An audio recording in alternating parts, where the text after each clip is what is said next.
In this video I want to talk about some of my most favorite watch releases of 2022.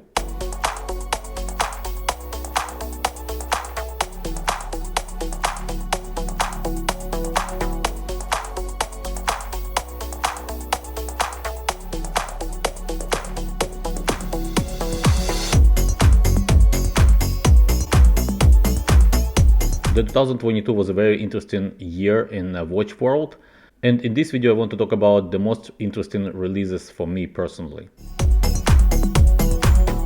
I will start with one of my favorite brand, Tudor, and Tudor was on fire in 2022. These are Tudor models that got a lot of attention, and rightfully so. The Black Bay Pro. This is the watch that many people anticipated. Last year I made a video about my Tudor predictions and about models that I wished they would introduce in 2022. My predictions were wrong, but with my wishes I almost nailed it. That's not a secret that many people wanted Tudor to make a Black Bay 58 GMT model. Their current GMT is a great model, but it is large and chunky for many wrists including mine. But the Black Bay 58 GMT Pepsi would be amazing. Well, they made Black Bay Pro, which is a GMT model in a 39mm case size. An almost perfect watch. I was so excited that I even made a pre-order for the model, but unfortunately when I tried, I did not like it on my wrist. Too thick and not properly balanced. The Ranger. I was really excited about the Ranger also. The model is perfect on the paper, and the price is very good. It is the cheapest Tudor with in-house movement that you can get as of today. The 39mm case size, in-house movement with 70 hours of power reserve, 100 meters of water resistance, non-riveted bracelet with a quick extension clasp. It is a win combo, and I really wanted to like this model. But I did not like it in the metal. It felt bigger and too plain for me, so I really hope they will extend the range for the Ranger model. I think my ideal Ranger would be a watch with the same design but in a 36-37mm case size, applied markers, or at least the same painted ones but with the white lume. The third model that Tudor surprised everyone is the Pelagos 39. This is the model that no one saw coming. A titanium diver watch in a 39mm case size with 200 meters of water resistance and in-house movement. I had a chance to try it, and this watch is just perfect. Really perfect. This is the watch I would buy. But it would be a direct competitor with my Black Bay 58, which I like more.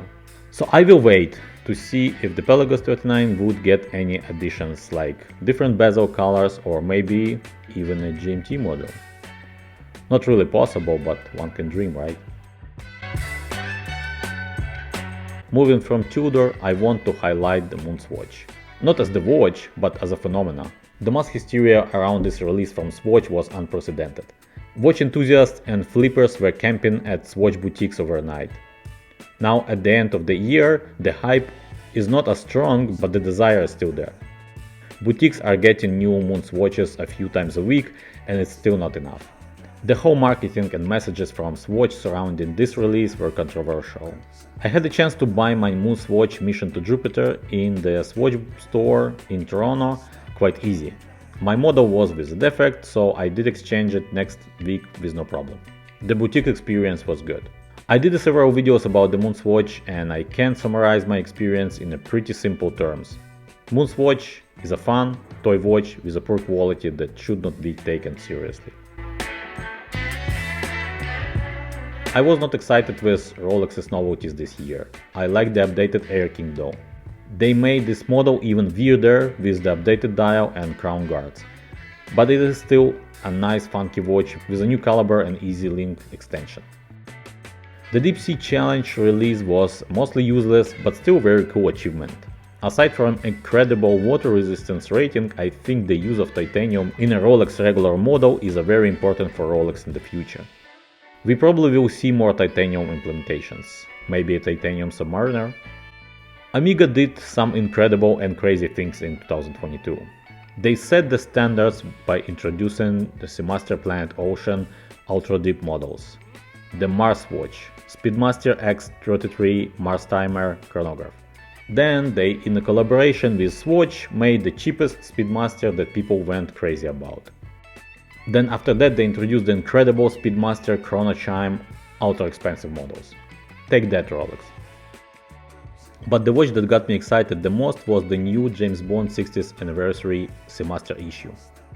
I'm a big fan of the older Amiga Seamaster models, the last updated model that Daniel Craig was wearing in his first Bond movie, Casino Royale.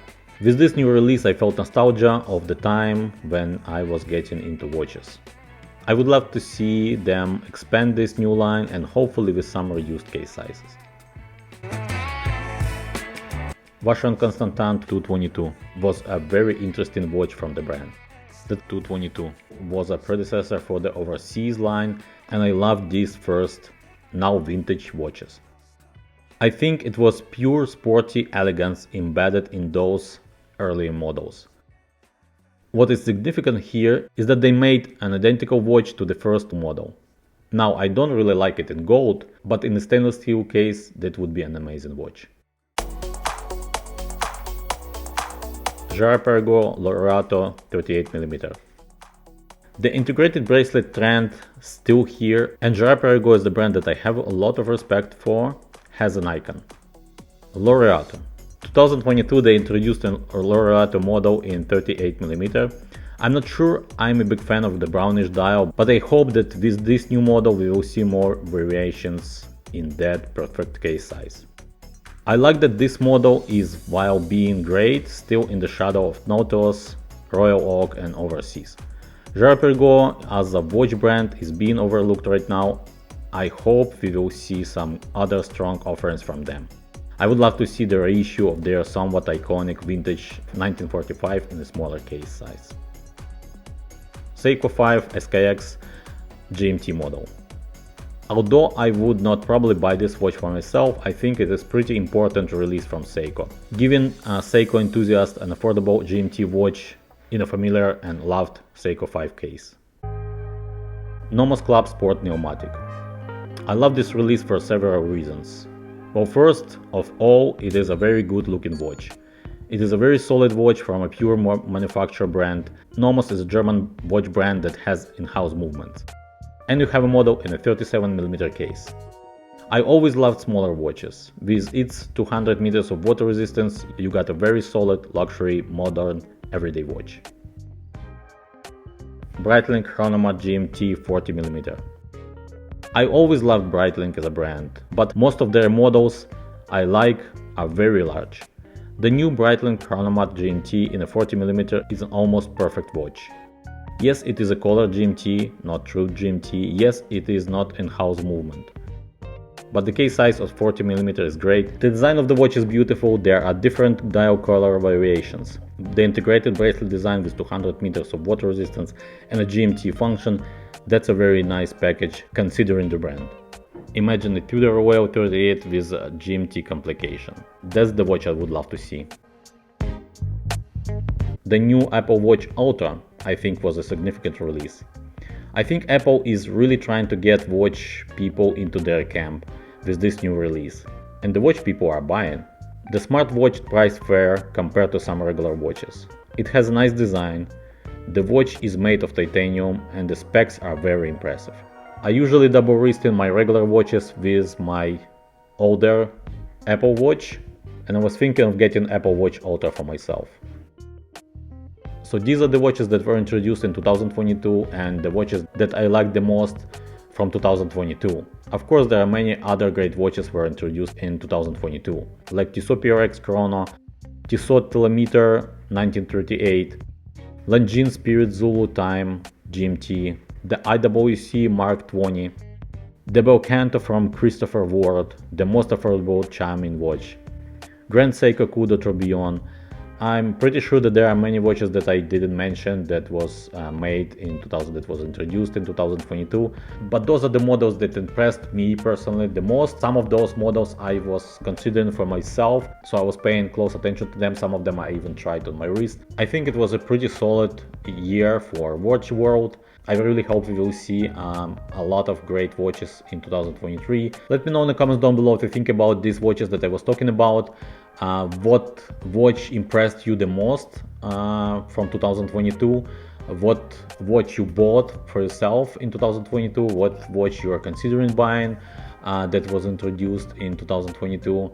Thank you for watching. Don't forget to subscribe if you haven't subscribed yet. Bye now and take care.